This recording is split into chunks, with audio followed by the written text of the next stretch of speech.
Haleluya. Amin.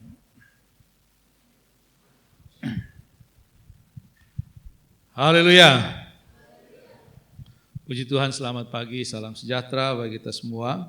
Dalam kasih Tuhan kita Yesus Kristus, kembali kita bersyukur ada di dalam rumah Tuhan, di dalam peribadatan kepada Tuhan. Baik, puji Tuhan masih dalam suasana kebangkitan Kristus. Mari kita melihat di dalam Filipi pasal yang ketiga, ayat 10 dan ayat yang ke-11. Surat Filipi pasal 3, ayat 10 dan ayat yang ke-11. Demikian firman Tuhan.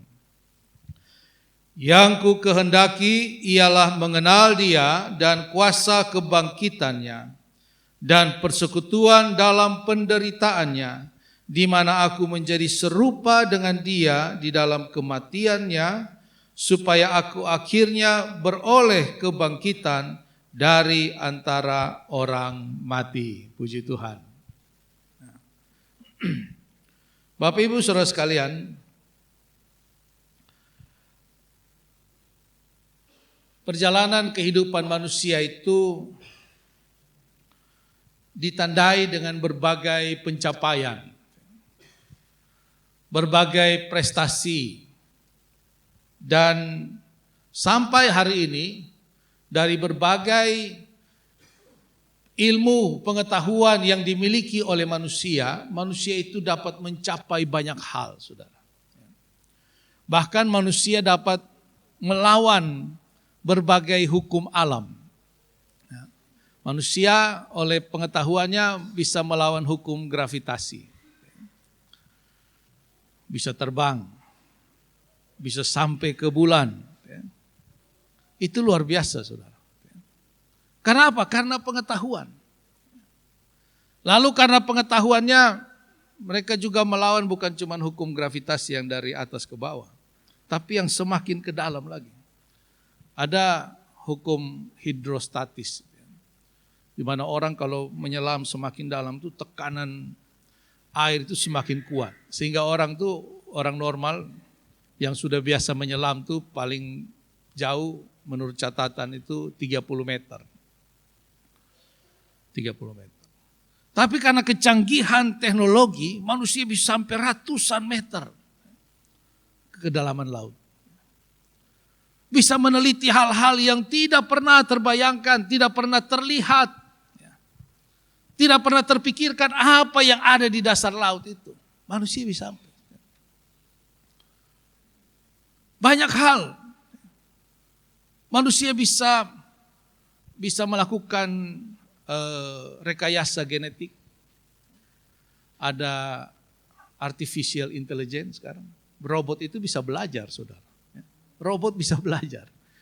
Jadi kalau kita malas belajar itu kita kalah sama robot. Robot bisa mengenal sesuatu yang baru. Luar biasa. Tetapi satu hal yang manusia tidak bisa kalahkan adalah hukum maut. Hukum maut. Manusia juga berjuang bagaimana supaya memperpanjang hidupnya dengan berbagai cara. Dan mereka mencari teknologi itu, saudara. Terakhir saya baca itu ada usaha untuk hidup lebih panjang itu dengan mereka membekukan orang, dibekukan. Dalam suhu tertentu orang itu menjadi beku dan nanti berapa ratus tahun kemudian dia bisa dibangkitkan kembali. Tapi yang pasti kitab Ibrani pasal 9 katakan manusia ditentukan untuk mati satu kali. Dan tidak ada kuasa apapun yang dapat melawan kuasa maut itu. Tetapi dari yang kita baca, Rasul Paulus punya keyakinan bahwa ada yang namanya kuasa kebangkitan. Amin. Yang sudah kita rayakan minggu yang lalu. Ada kuasa kebangkitan itu. Itulah kuasa yang tidak bisa dilakukan oleh manusia. Dengan segala cara, dengan ilmu pengetahuan sehebat apapun. Tidak bisa. Hanya dapat dilakukan oleh Tuhan. Yaitu mengalahkan kuasa maut dengan kuasa kebangkitan. Hari ini kita mau melihat apa saja manfaat dari kuasa kebangkitan itu. Di dalam Roma pasal 6.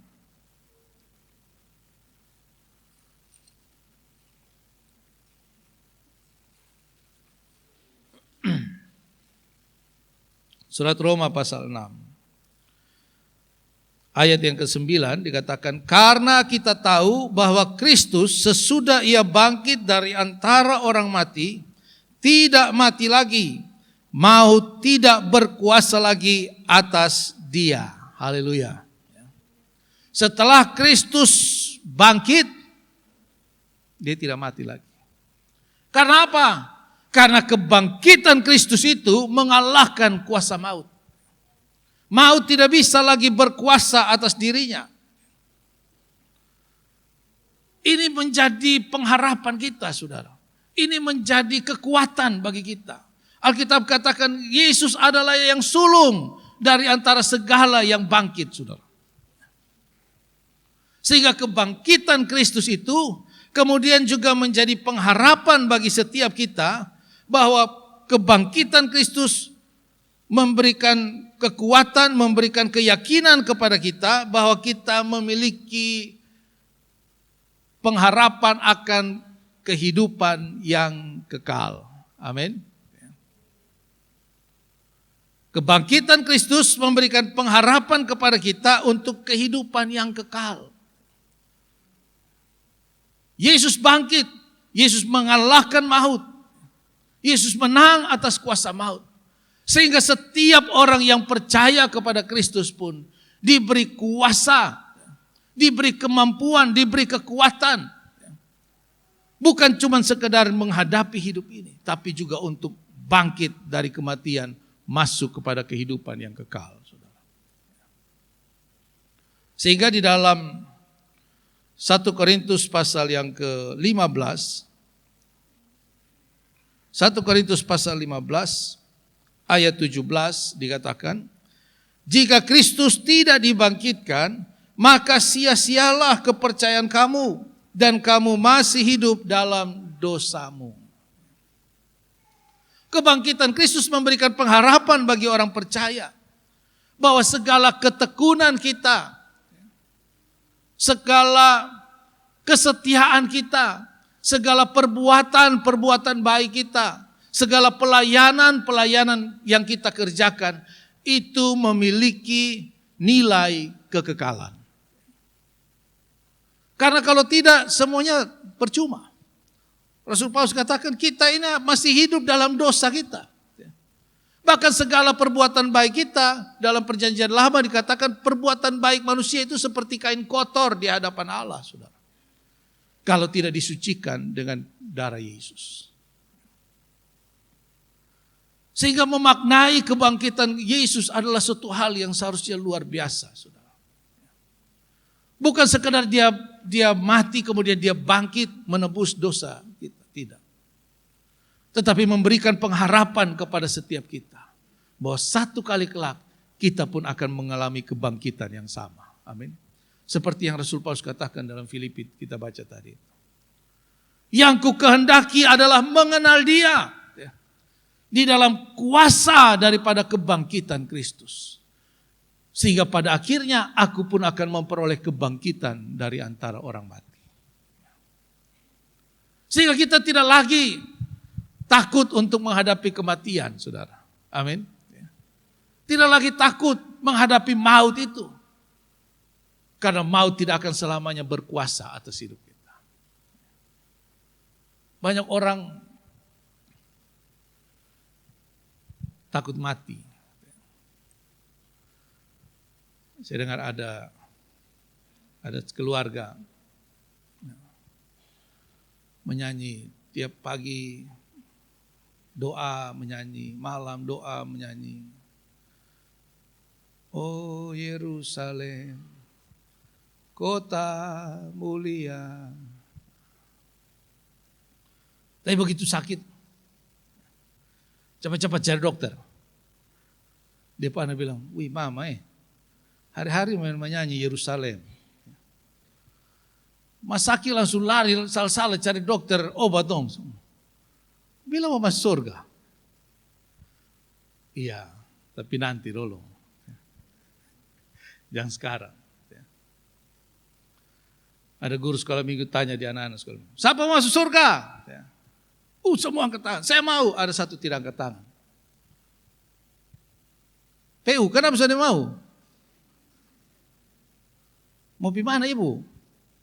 Mau pergi surga. Mau ke sana? Berangkat sekarang kok? Ya tidak begitu juga. Kita bicara tentang surga, punya kerinduan surga. Tapi seringkali ada ketakutan. Ya mungkin ketakutan kita bersifat jasmani gitu ya. Kita masih punya anak-anak, kita masih mencapai hal-hal yang kita inginkan. Tapi jangan sampai ada ketakutan tentang apa yang akan terjadi setelah kematian, saudara. Karena Yesus telah membuktikan, Yesus telah memberikan pernyataan yang luar biasa bahwa dia mati tetapi dia telah bangkit dari antara kematian. Dan setiap kita yang percaya menerima jaminan tentang kebangkitan dari antara orang mati. Dan ketika kita dibangkitkan dari antara orang mati, tadi di dalam 1 Korintus pasal 15 ayat 17 tadi katakan, karena kebangkitan Kristus, maka kita punya pengharapan di dalam Kristus. Ini harus menjadi keyakinan kita, saudara. Bahwa segala perjuangan kita, segala pelayanan yang kita lakukan, segala ketekunan dan kesetiaan kita, sekarang memiliki nilai kekekalan di dalam Tuhan. Tidak lagi percuma, tidak lagi sia-sia, saudara. Tapi mempunyai nilai kekekalan. Sehingga di dalam Wahyu dikatakan, berbahagialah setiap orang yang mati di dalam Tuhan. Mereka memperoleh peristirahatan. Dan segala perbuatan mereka menyertai mereka. Amin. Kalau Yesus tidak bangkit dari kematian, percuma perbuatan kita, saudara. Tidak ada gunanya. Apapun perbuatan kita. Tapi kebangkitan Kristus memberikan kita pengharapan. Yang kedua, kuasa kebangkitan Kristus memberikan kita jaminan dan keyakinan menjalani kehidupan di dalam dunia ini. Kembali di dalam Roma pasal 8.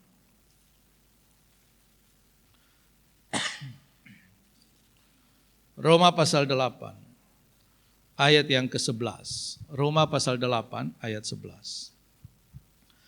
Dan jika roh Dia yang telah membangkitkan Yesus dari antara orang mati diam di dalam kamu, maka Ia yang telah membangkitkan Kristus Yesus dari antara orang mati akan menghidupkan juga tubuhmu yang fana itu oleh rohnya yang diam di dalam kamu. Amin.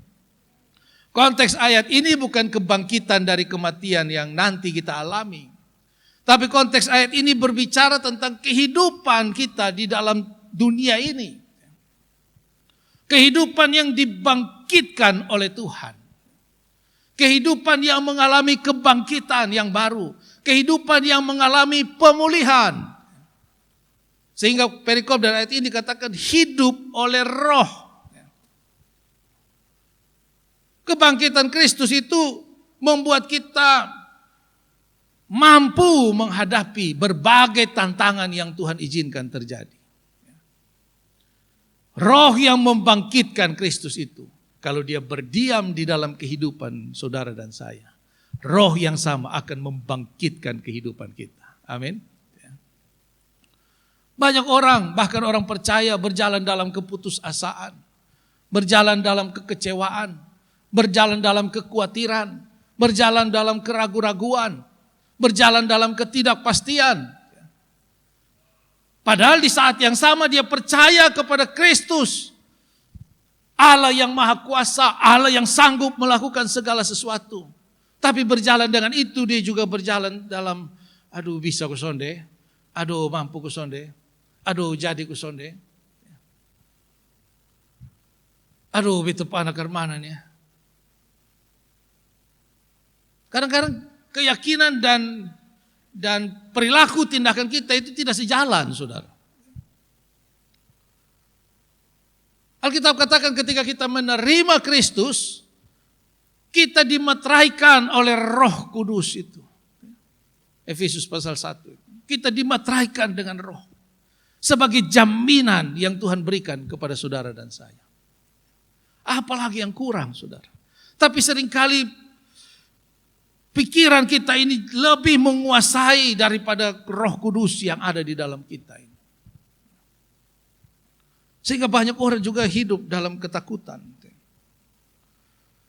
Bapak Ibu Saudara sekalian, ketika kita merayakan kebangkitan Kristus, sebenarnya kita juga merayakan kebangkitan kehidupan kita. Saudara.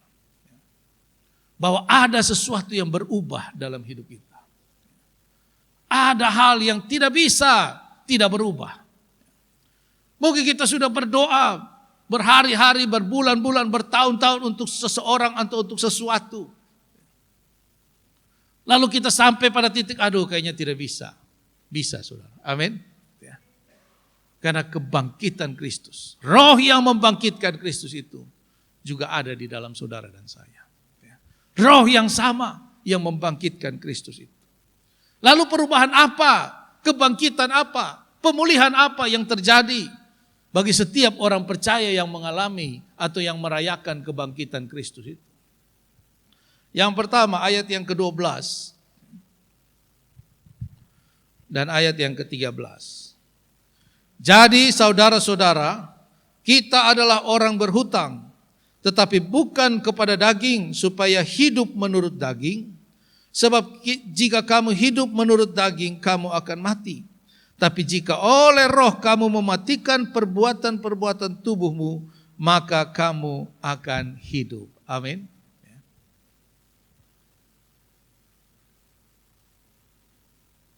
Perbedaan antara orang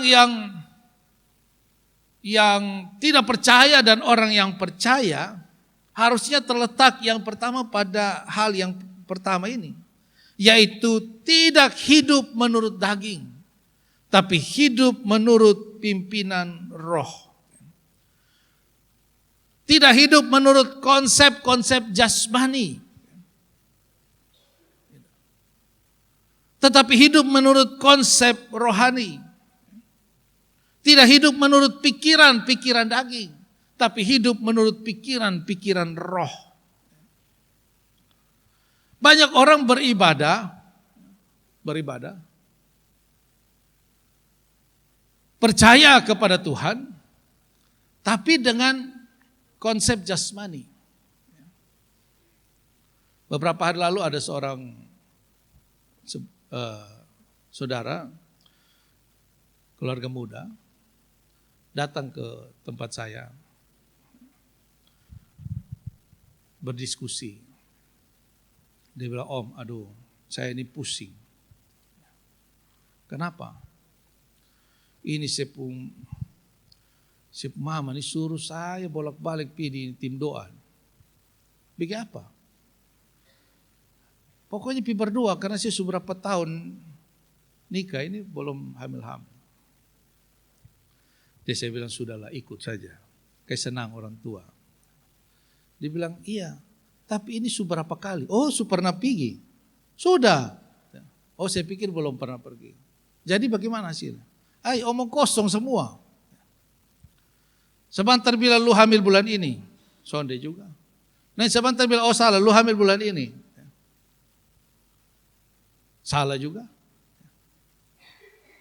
Ini yang saya maksudkan, kita beribadah, kita beriman, tapi dengan konsep daging. Untuk menyenangkan daging kita ini. Untuk memuaskan emosi kita ini. Untuk memuaskan jiwa kita ini. Tidak salah Alkitab katakan, nanti hari-hari terakhir orang-orang akan mengumpulkan para guru-guru palsu. Untuk apa? Untuk menyenangkan telinganya ini. Sekedar untuk memuaskan batinnya. Ini yang terjadi, saudara. Jadi saya bilang, sebenarnya khotbah Masyhur itu hanya untuk menyenangkan telinganya saja. Karena sekalipun sudah salah berkali-kali pun tetap memaksa untuk pergi. Cari orang lain lagi, cari orang lain lagi. Saya bilang coba seandainya pergi ke tim doa, lalu tim doa bilang nanti kau 5 tahun lagi baru hamil. Apa kau mama terima? Pasti dia tidak akan terima. Dia akan cari tim doa lain lagi. Inilah orang yang beribadah dengan konsep jasmani, konsep daging ini. Dan itu masih banyak orang, saudara. Itu sayang sekali masih banyak ada di dalam pikiran, di dalam hati dari banyak orang percaya. Jadi kelihatan beribadah, kelihatan bergereja, kelihatan berdoa. Tapi sebenarnya hanya ibadah yang semu, iman yang semu saja. Bukan iman yang sesungguhnya. Roh yang membangkitkan Kristus itu. Kalau betul-betul roh itu berdiam di dalam kita.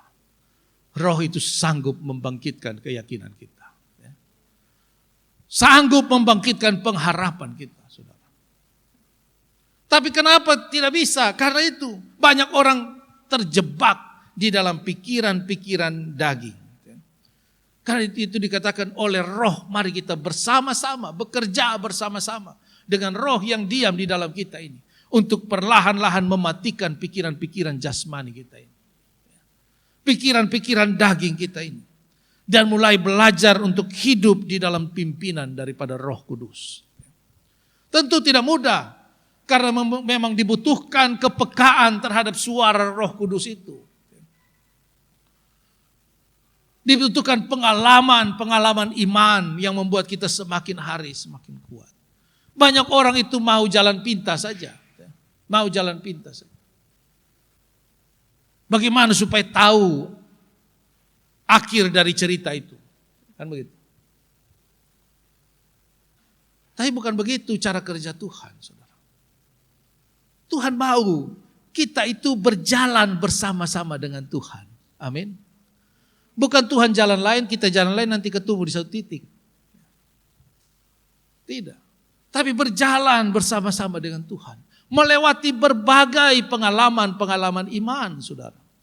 Sehingga Raja Daud dengan jelas di dalam Mazmur pasal 23 dia katakan Tuhan adalah gembala yang baik. Gembala yang menuntun aku di dalam berbagai pengalaman perjalanan iman.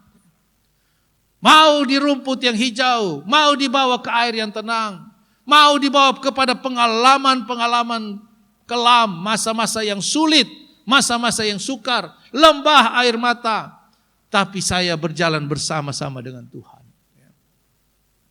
Itulah pengalaman iman yang Tuhan mau kita alami, saudara. Supaya pada akhirnya nanti kita bisa melihat, wow, luar biasa. Tuhan itu ajaib. Kita seringkali memaksakan pikiran kita yang terbatas ini. Untuk sesuatu yang kita harapkan terjadi. Mari kita menyerah di dalam tuntunan Roh Kudus. Amin. Mari kita menyerah. Menyerahkan hati kita, pikiran kita, kehendak kita. Di dalam tuntunan Roh Kudus. Dan kita berjalan di dalam pimpinan. Wah, itu menjadi sesuatu yang luar biasa, saudara. Nah, yang berikut ayat 14 ada suatu peningkatan yang berikut, yaitu semua orang yang dipimpin oleh Roh Allah adalah anak Allah. Ketika kita mau dipimpin oleh Roh Kudus, ketika kita mau dipimpin oleh Roh Allah, maka status kita itu sebenarnya dibawa. Hubungan kita, relasi kita dengan Tuhan dibawa naik ke tempat, ke posisi yang lebih tinggi lagi. Yaitu sampai pada relasi antara anak dan bapa. Bukan tuan dan hamba, bukan.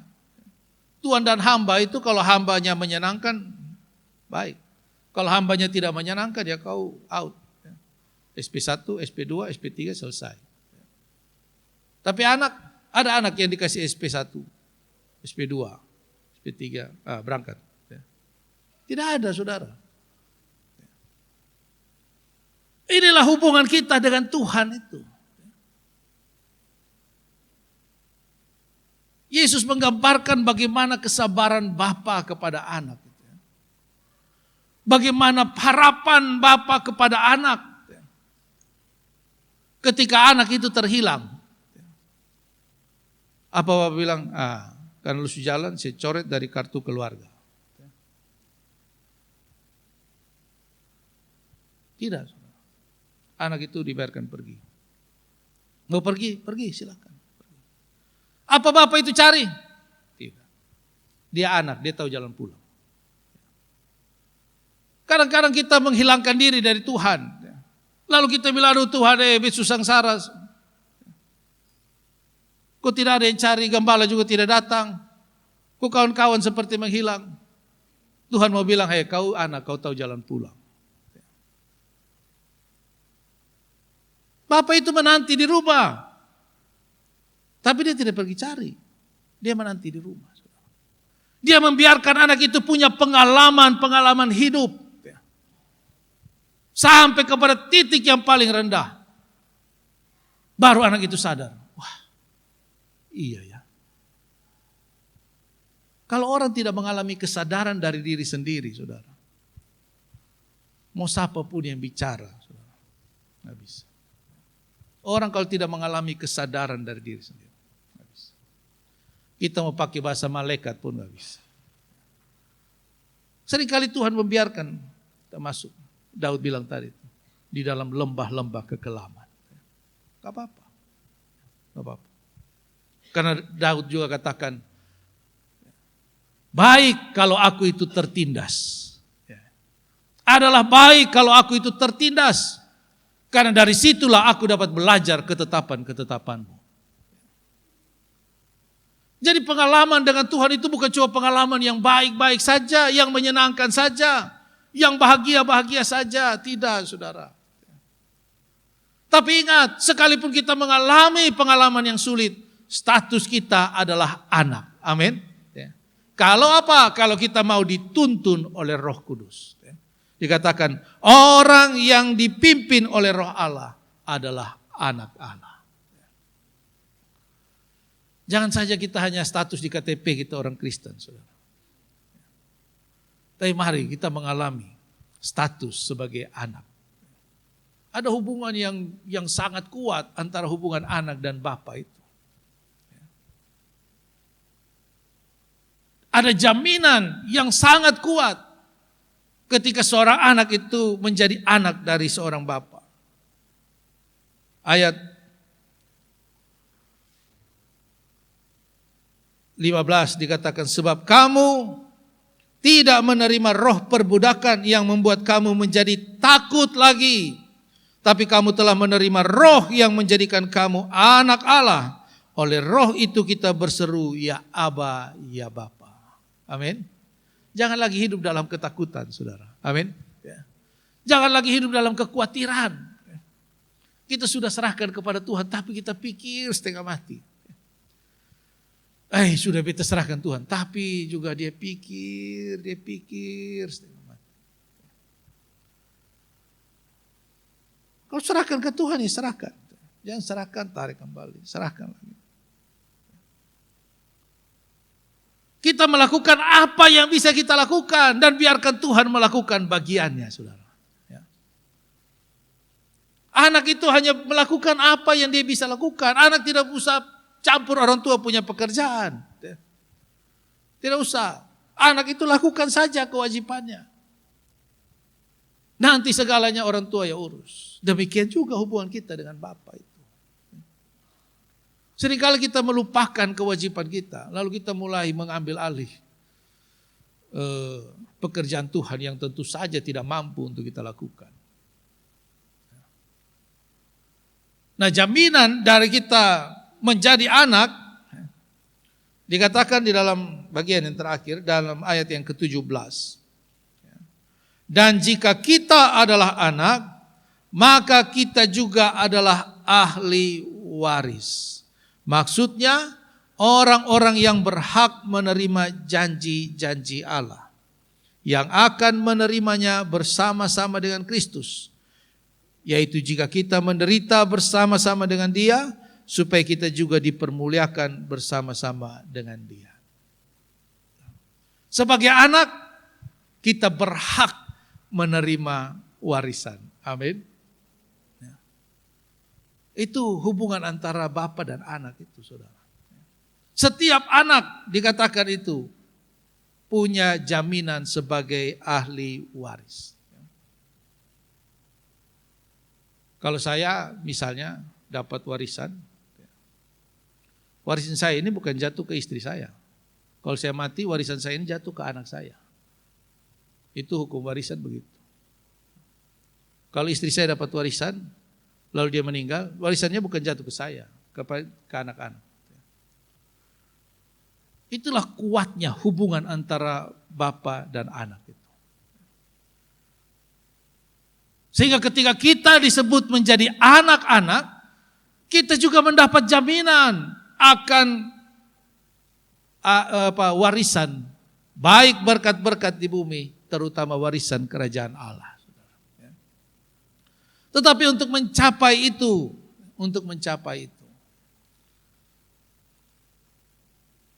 dikatakan yaitu jika kita menderita bersama-sama dengan Dia. Bagaimana kita menderita? Yang tadi saya katakan itu. Ketika kita berjalan bersama-sama Tuhan dalam pengalaman-pengalaman yang sulit.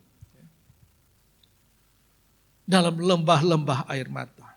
Matius 16 katakan, Yesus bilang, barang siapa mau mengikut aku, dia harus memikul salibnya. Itulah penderitaan yang Tuhan izinkan kita alami. Siapa yang mau mengikut aku, dia harus memikul salibnya. Tapi barang siapa setia, Wahyu pasal 2, barang siapa setia sampai akhir, dia akan menerima mahkota kehidupan. Ada jaminan, saudara, supaya kita dipermuliakan bersama-sama dengan Dia. Roma pasal 5 ayat yang terakhir. Roma pasal 5 ayat 1 dan 2. Sebab itu kita yang dibenarkan karena iman, kita hidup dalam damai sejahtera dengan Allah oleh karena Tuhan kita Yesus Kristus. Oleh Dia kita juga beroleh jalan masuk oleh iman kepada kasih karunia ini.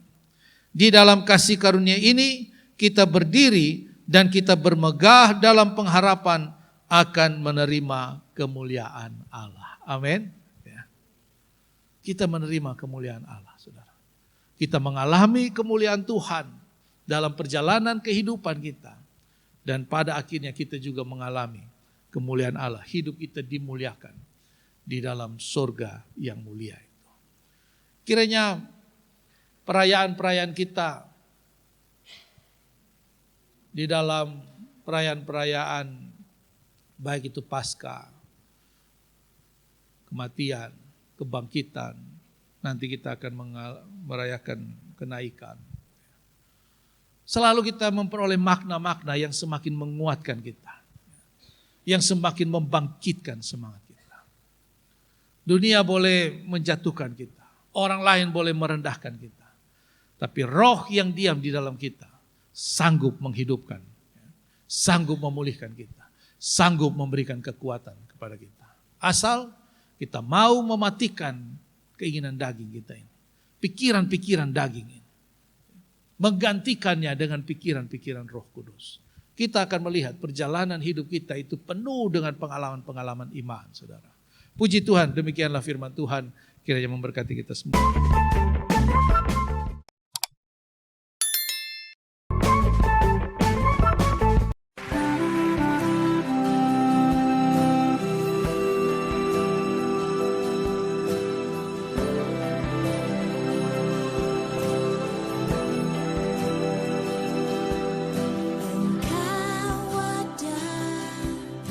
Bersamaku di setiap